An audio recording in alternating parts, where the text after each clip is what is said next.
You all have asked for it. You have yearned for it. You have been in my mentions on Twitter begging for a split slate podcast. And honestly, I get it. Sometimes these main slates are pretty gross. So I don't blame you for lusting after these split slate podcasts. But wait, no more, because on Thursday, today, we got two separate 4-game slates over on FanDuel.com. Both of them look kind of okay. So what we're going to do today is break down both slates from a DFS perspective, let you know the top two pitchers and the top two stacks on both to get you set for an entire day of MLB DFS. Welcome on into the solo shot. That's right here on the FanDuel Podcast Network and numberFire.com. My name is Jim Sonis. I am a senior writer and analyst for numberFire.com, here to break down today's slates. Early lock is at 12:35. The main slate locks at 7:10. If you are a new listener here and don't know the format for the split slate podcast, I will do the main slate first because shelf life, just trying to make things convenient for people listening after 12:35. So main slate first. The early only slate will follow after. If you are listening to this early enough and want to skip ahead to the early only slate, check out the timestamp up on numberFire.com or the episode description. That will tell you when the early only slate analysis begins. If you're watching on YouTube, apologies. You kind of have to sit through this one, but either way, we'll get to there in just a bit. So if you are listening to this early on, make sure you skip ahead to the early only slate. If you're on the main slate, just stick around. We'll get to that in just 1 second. But first, the 2021 NBA play-in tournament is about halfway done, and FanDuel and Netflix have teamed up to add another layer of excitement to the winner-go-home round. Introducing FanDuel's free NBA play-in contest presented by Netflix's Army of the Dead, a free-to-play NBA fantasy contest spanning across all 4 nights of the play-in tournament. The contests are simple. Build your best 9-player lineup while staying under the salary cap and compete against other users in the contest for your shot at $25,000 in cash prizes.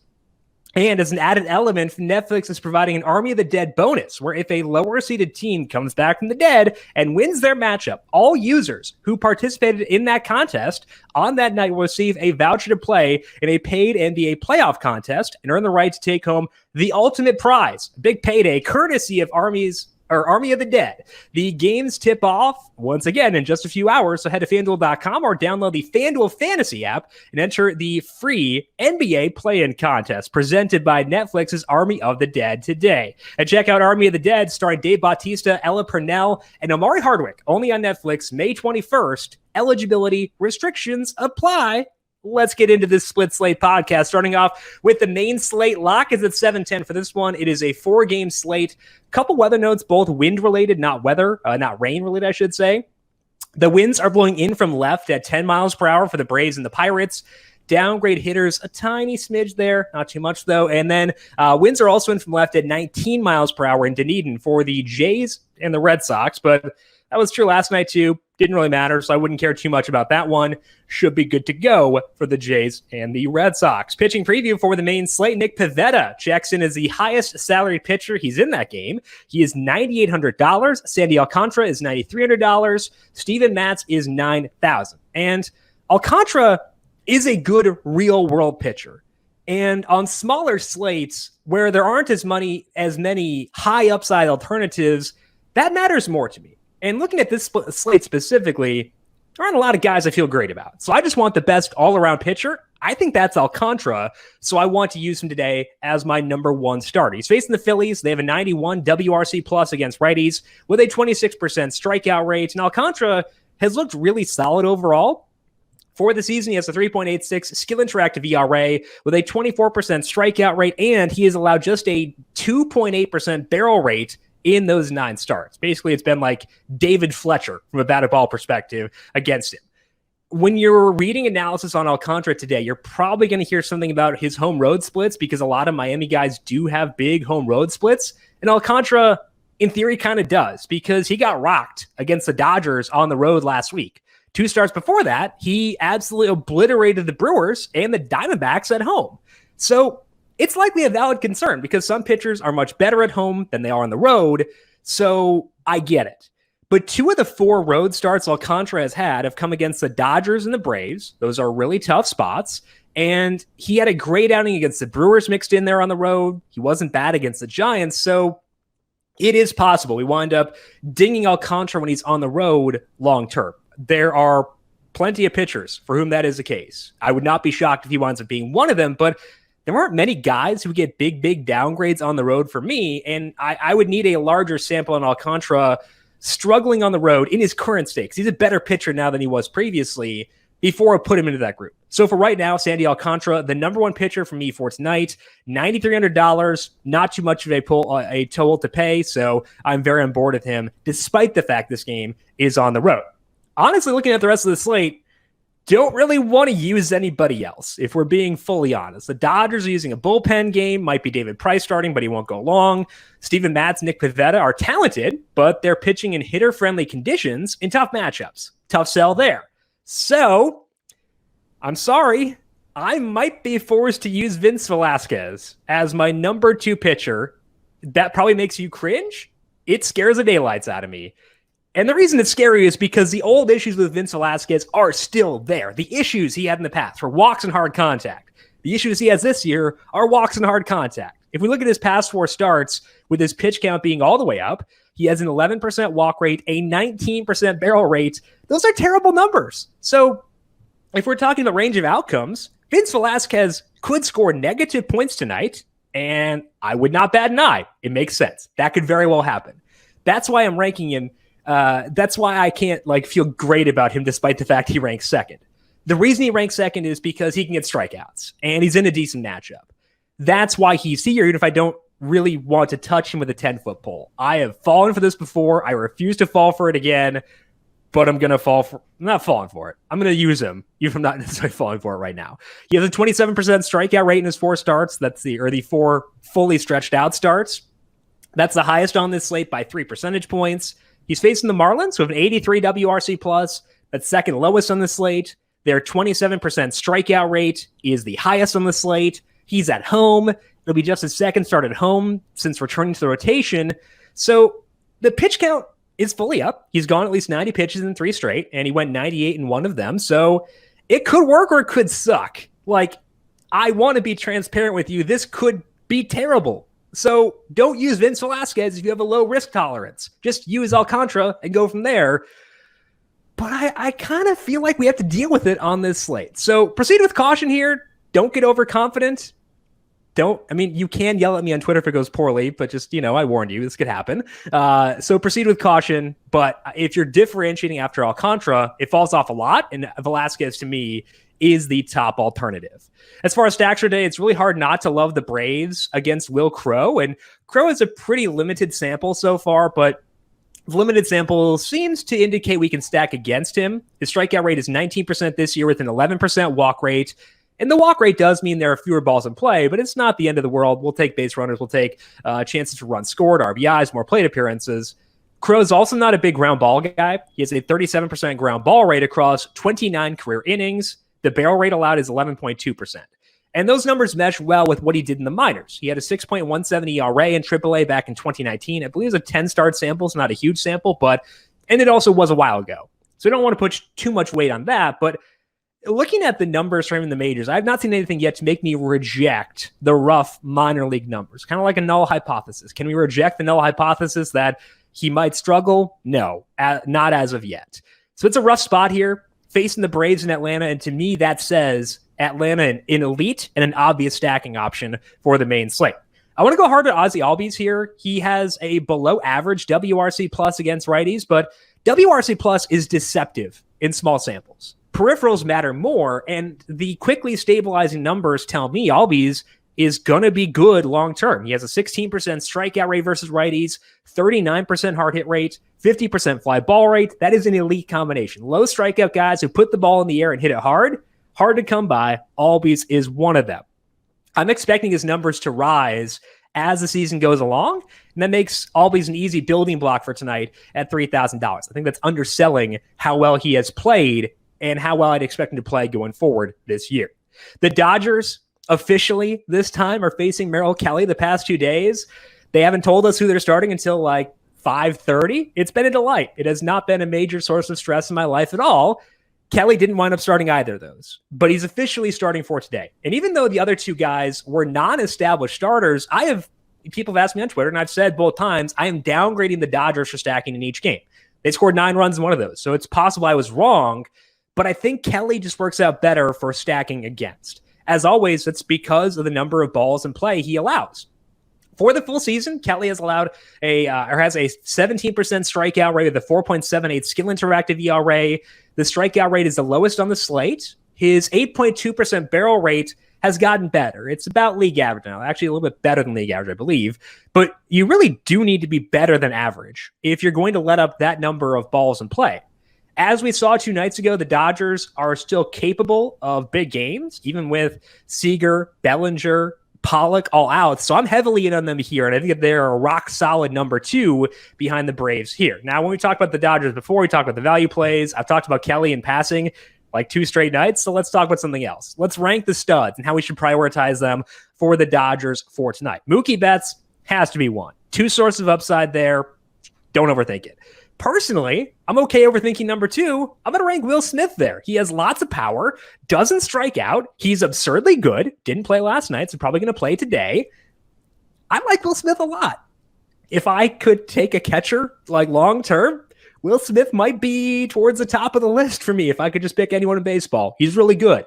Max Muncy, number 3 among the studs for me. Justin Turner is 4. Turner's a great hitter, just not quite as much upside as the other 3, so I'm always going to be higher on Will Smith than most, I would assume. Again, you don't need as a catcher on FanDuel, but I love it.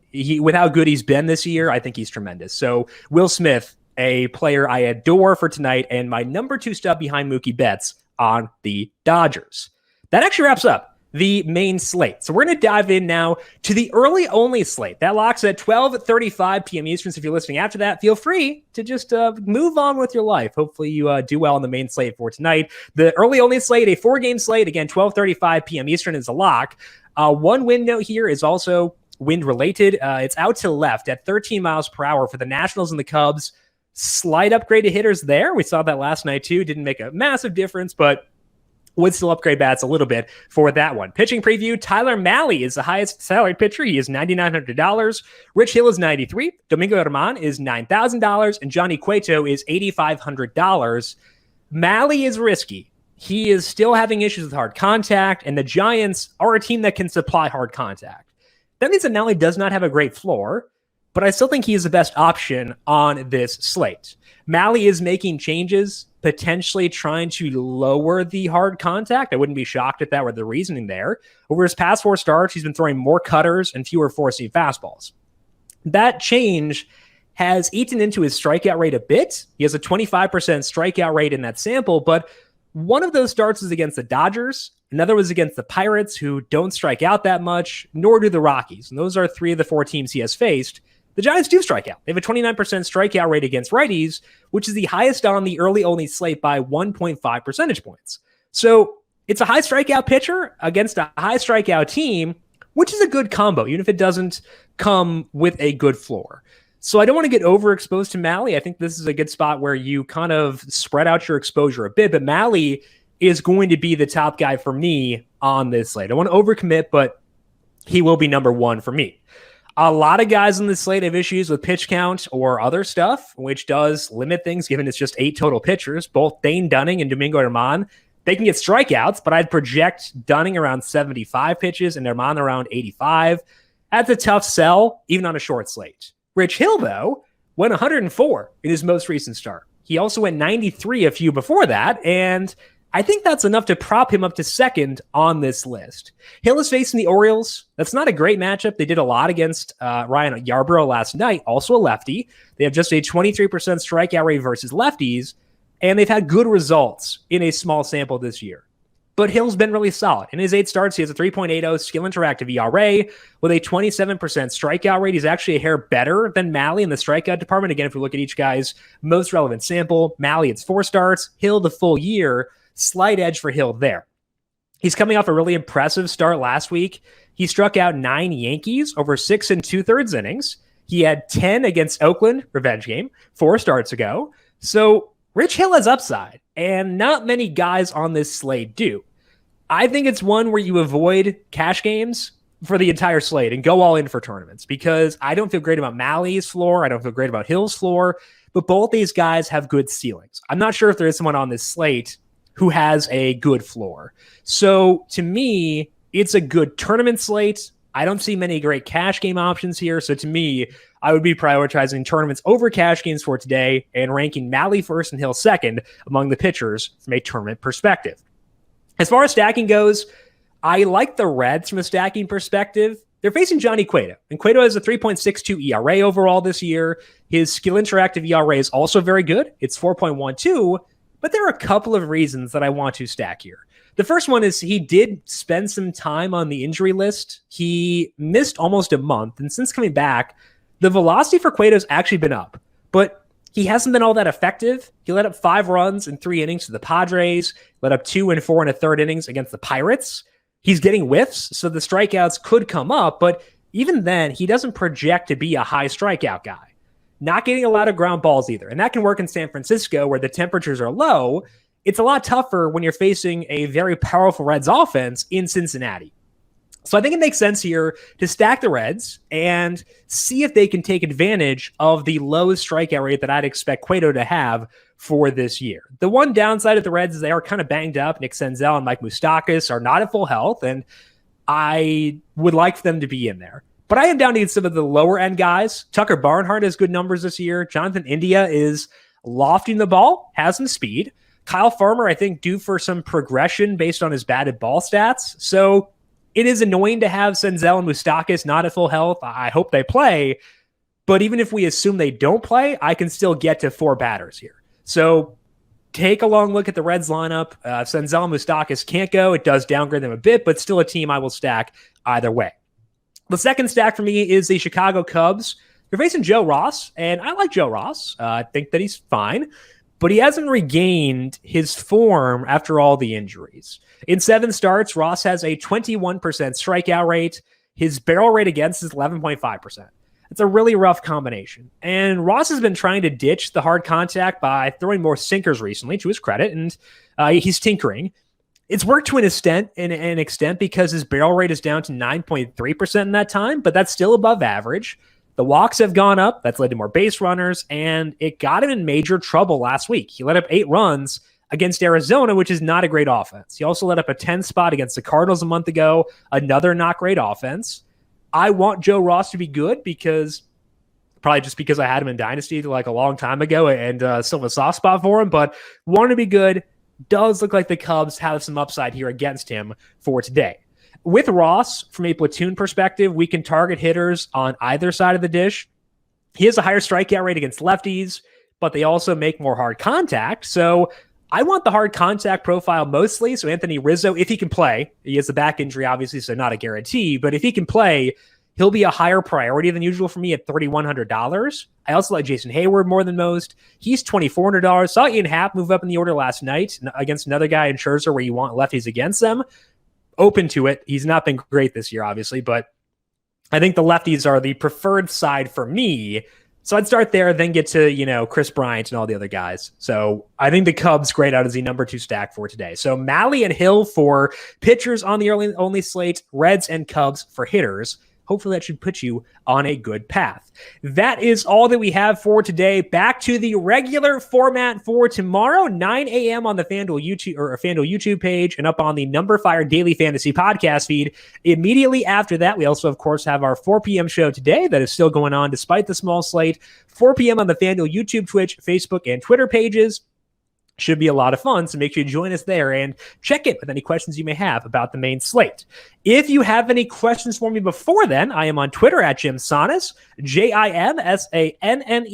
You can also follow the FanDuel Podcast Network at FanDuel Podcast. Big thank you to Calvin Theobald, our video producer, for setting up the video broadcast for today.